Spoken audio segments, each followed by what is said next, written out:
Hello বন্ধুরা, আশা করি তোমরা সবাই খুব ভালো আছো। তোমাদের মিঠাইও খুব ভালো আছে।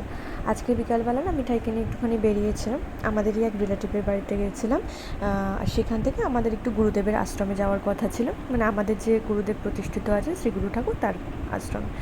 আমাকে তো শাড়ি পরা দেখে মেয়ে বুঝতেই পেরে গেছে যে আমি বেরোবো, ওই জন্য আমার পিছন ছাড়ছিল না। ও এখন বুঝতে পারে আমি কোথাও গেলে রেডি হলে, তাই দেখো আমার পিছন পিছন ঘুরে বেড়াচ্ছিল। যাই হোক, আমি আর মেয়ে একটু রেডি হয়ে নিয়েছি, দুজনেই পিঙ্ক পিঙ্ক পরেছি। ওই গুরুদেবের আশ্রমে একটু যাব বলে, তার আগে একটু পিসির বাড়ি যাওয়ার কথা ছিল। তো মিঠাইকে নিয়ে আমরা বেরিয়ে পড়েছি, টোটো করে পিসির বাড়িতে গিয়েছিলাম। তারপর পিসির বাড়ি গিয়ে একটু উঠানে ঘোরাফেরা করছিলাম, কারণ ওখানে অনেক বড় বড় আম গাছ ছিল। ওই হাওয়াটা খুব ভালো লাগছিলো, তাই মেয়েকে নিয়ে একটু ঘোরাঘুরি করছিলাম উঠানে। তারপর মিঠাই নিজেও একটু বড় উঠান পেয়ে একটুখানি হাঁটাচলা করছিল, যদিও সামনেটা খুবই অন্ধকার ছিল।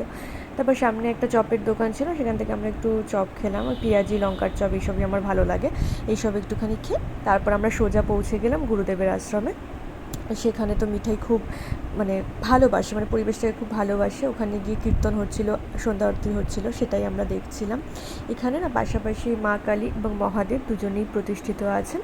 আর আমাদের গুরুদেবের নাম হলো শ্রী গুরু ঠাকুর। তো এখানে এসে মিঠাই যখন আরতি হচ্ছিল তখন সারা আশ্রম জুড়ে ঘুরে বেড়াচ্ছিল, এবং আরতির সময়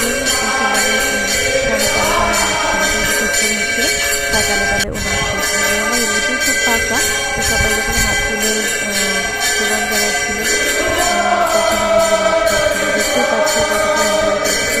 ঠাকুরের মন্দিরে যেতে খুবই ভালো লাগে। তারপরে বাড়ি ফেরার পালা। খুবই গরমে ঘেমে নিয়ে আমাদের অবস্থা একসা হয়ে গেছিলো। তারপর আমরা মেয়েকে নিয়ে তারপরে বাড়ি ফিরে এলাম। ও ঠাকুমা আমাদের সঙ্গে গেছিলো। আজকের ভিডিও এতটাই, টাটা।